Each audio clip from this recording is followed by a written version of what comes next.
No place is too far. It was in 2017 that my friend planted this bug called Bhutan in me. The initial plan was to ship our bikes to Siliguri, finish the trip and ship them back. But somehow the plan didn't materialize. So we thought we'll keep looking up the place on the web. This is when we encountered terms like GNH and carbon negativity. GNH is short for Gross National Happiness, which means that the Bhutanese give more importance to happiness than anything else. And Bhutan is the only carbon negative country in the world, which means that they absorb more CO2 than they emit. These two things were more than enough for me to get excited about this place. In 2018, we somehow realized that we didn't finish this trip, the Bhutan trip. So we started planning again, and I somehow managed to sneak 5 days of leave from office. So we had 9 days at our disposal to finish the trip. So when we did the math, it came down to 600 kilometers a day on an average constant. This felt quite doable on paper, but you never know, anything can happen during execution, because the slightest of deviation can hamper the entire goal. Execution. This was the most interesting and the toughest part. The first barrier we had was convincing our parents. Somehow they were reluctant in the beginning, but later on they were okay with it because we tortured them with our persistence. February 24th, 2018. This was the day our trip began. Day 1 was a breeze. We travelled 650 kilometers, reached Srikakulam and called it a day. And day 2, we travelled from Srikakulam to Dankuni, a place in West Bengal. This was also quite okay, but there were quite a few rough patches on the way. But the view of the Chilika lake and trains passing by the lake make you forget all the pain from the bad roads. And then we slept at Dankuni, and on the third day we had to reach Siliguri. That was the plan. So we started off, we made a lazy start, traveled 200 kilometers and reached Asansol, where we had to take a deviation and take the route which would eventually lead us to Siliguri.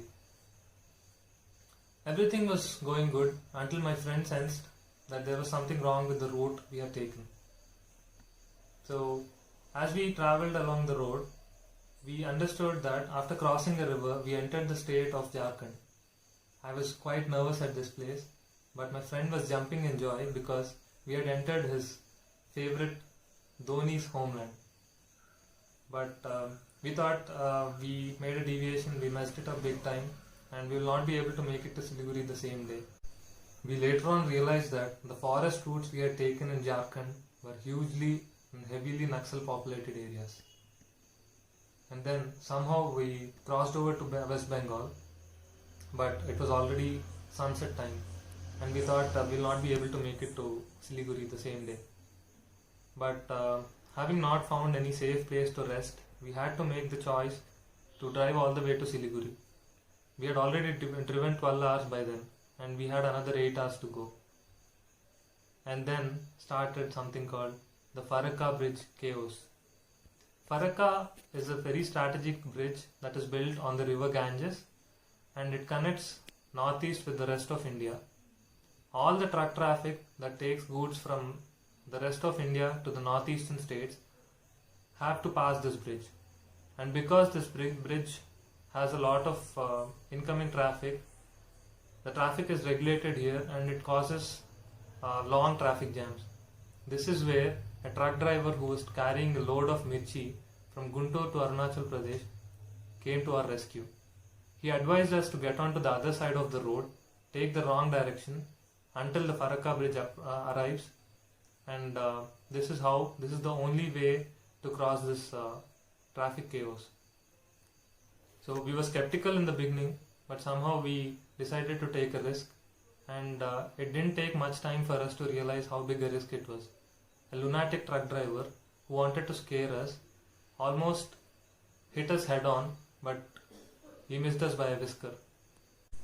After all this drama, we reached a place called Malda. If you guys don't know what Malda or Kalia Chowk is, these places are very close to the Bangladesh border, and they are unpopular for being the fake currency hotspots. And after putting up with all these things, I got really frustrated, and I said to myself, why am I doing all this? This is no fun. This is not how a road trip is supposed to be. But then I pacified myself and said, this is all part of the game. And finally we reached Siliguri at around 2 a.m.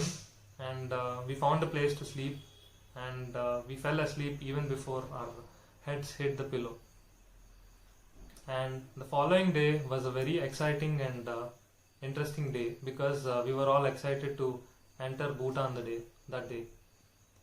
So we woke up late, we filled up the tanks, and we started our last leg of the first half of the journey. We crossed the Coronation Bridge, and the scenic tea estates of West Bengal were really mesmerizing. And then finally at around 12 p.m. we reached the Indo-Bhutan border, the border town of Phuentsholing. Here we got all the immigration done, and I was excited because I finally had an opportunity to use the second dial of my double dial watch. So this is because Bhutan is 30 minutes ahead of India. What followed was the most surreal part of the trip. As I told you, Bhutan is a carbon negative country, and as we headed towards Thimphu, we started feeling it right away. The air was so clean and pure that we didn't have to use the AC of the car for all the time. It was like really pure. You don't have to. We even rolled down the windows. We didn't need the AC of the car. And then on the way there are 2 checkpoints where you have to show your immigration and vehicle permits and get them stamped, and also enter their logbooks. Don't miss these checkpoints, because these are really important to trace you in case of any mishap. Then I think it was around 12 a.m. By the time we reached the capital city. It was 4 degrees out there, and the hotel owner was really kind enough to make us some hot coffee. And then the weather forecast said that the temperature was going to drop to -2 degrees. And another thing is, what we got to see is the road sense of the people of Bhutan is really wonderful.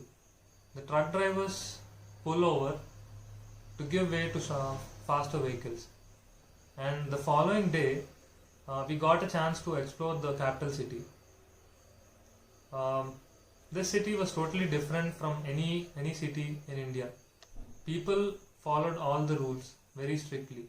Pedestrians had to use the crosswalks to cross the road, and vehicles had to stop when the pedestrians are crossing the road.